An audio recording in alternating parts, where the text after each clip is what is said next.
Let's talk a little Texas recruiting because it seems like one of the top backs in America, the number one back in the state of Florida, Derek Cooper, is not going to stay home. I've seen the Miami writers flipping those predictions from Miami to Texas. Now, I don't think Texas writers have jumped in on this yet, but what's kind of transpired over the weekend with Derek Cooper in Texas?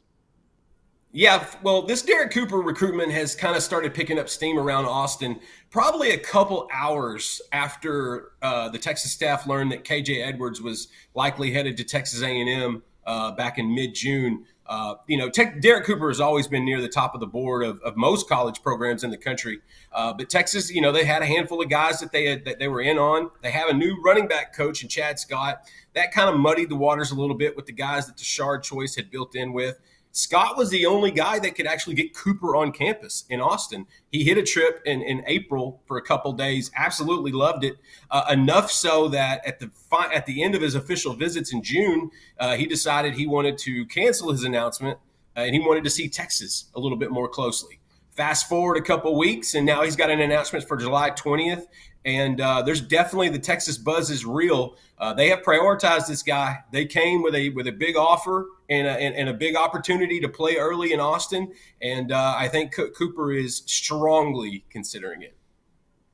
All right, let's move on to another big-time target. We're talking five-star linebacker Tyra Atinson. You had a conversation with his father. You wrote about it on Inside Texas.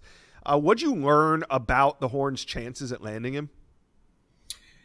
I think Texas' chances got a lot better when he hung out in Austin in June. Naturally, he came down. He had some friends that were working out in this thing called the Collective, which is in Austin. You got former Horns like Jeremy Hills and Derek Johnson working out there, training kids. And so he got to work out with former Longhorn Hall of Famer Derek Johnson, and so that really put them up there.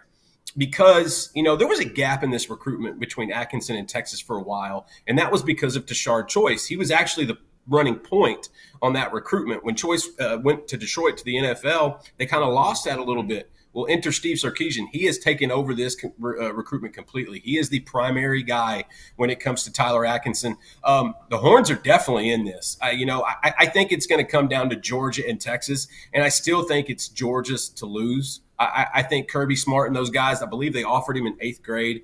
They have been the longest relationship. They've built the best bond there. But at the end of the day, I think Texas showed Tyler what could happen if he didn't go to Georgia. He's big on his brand power. He wants to build that out. And it's not just for him. He wants to start a foundation one day. He wants to potentially start a charity. This is a guy that is just very mature. I love how at every visit he takes notes. He learns something new. He's constantly trying to adapt and get new information. Him and his family want to make the best decision possible. At the end of the day, though, I think Texas brand power, global network, him hanging out in Austin, puts the Horns in this recruitment. Is it enough? Right now, that remains to be seen. I still think this is Georgia's guys to lose, but it's familiar territory for Sarkisian because last year they went into Georgia and got the best player in the state. This year they're going into Georgia and trying to get one of the best players in the state. To me, this is just SEC recruiting. Welcome to the jungle. Yeah. All right. Last time you were on the show, we were kind of talking about Texas being in a mini recruiting slump. But they broke out of that by adding 4-star DB Samari Matthews over the weekend. So what's next at the defensive back position, or is Texas done? No, they're not done. They would be happy with the two corners they have right now, Samari Matthews, like you said, and Hayward Howard Jr. out of Louisiana, who they grabbed about a month ago. They would be really happy with either one of these guys, but they want one more. They want a defensive back, whether it be a corner, a nickel, a safety. They want one more guy in there. Davin Benjamin is the guy that they're kind of eyeing in on right now. Yeah. Max Torres at On3 he posted a story earlier about kind of his, the Benjamin's getting closer. I think his decision's August 2nd. Texas is in his final top 5. He'd seen Austin before. He really liked Texas. I think this one is kind of trending Oregon right now, and I think USC and Ohio State are going to have a say in that recruitment as well. But Texas isn't pushing. They're happy with the two corners that they have in this cycle, but Benjamin is also a numbers buster. And so if that guy is able to if they are able to get him in the mix, that would be just a house money type guy. But at this stage, I think they're happy, and I think Oregon probably leads for Benjamin. Okay. All right. Let's talk flip targets because commitment season's tapering off. We'll have a couple more big ones between now and, mid-August. But for the most part, we're through commitment season, which takes us into flip season. Who are some names Texas fans should keep an eye on as we hit the season? Yeah, so I think about every October, November is when we start seeing some flip target names start to appear. Yep. And I think with the new July 1st House settlement, and then the August 1st, it's going to be the official day that they can sign stuff. Those are going to be two big dates. So that's when you're going to start looking at flip targets, I think, somewhat after that. Two guys that I think Texas will re-engage with and will definitely push for are offensive tackle Malachi Lee out of Hawaii. He's committed to Michigan. And Zayden Crippen out of Prosper, Texas. He's actually committed to Texas A&M.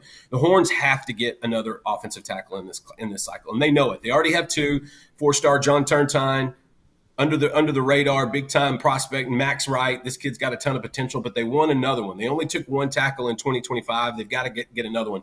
Malachi Lee and Zayden Crippen are at the top of that flip list. They would love to have either one of those guys join the mix. I think they were in a great position with both back in the spring, but I think the fact that they were really zeroed in on Turntine and Felix Ojo kind of turned off a couple of the other bigger tackles because they didn't want to wind up bringing in 4 or 5 guys competing for the same 2 spots. And so flip season, it might come a little sooner than later in past years because of the new rules and the new dates. But Texas, as usual, they're going to be watching. And it's not just those guys. There's a handful of others that could be in the mix as well. But I would start at offensive tackle. Texas, if they can flip a big OT, that's numero uno on their list.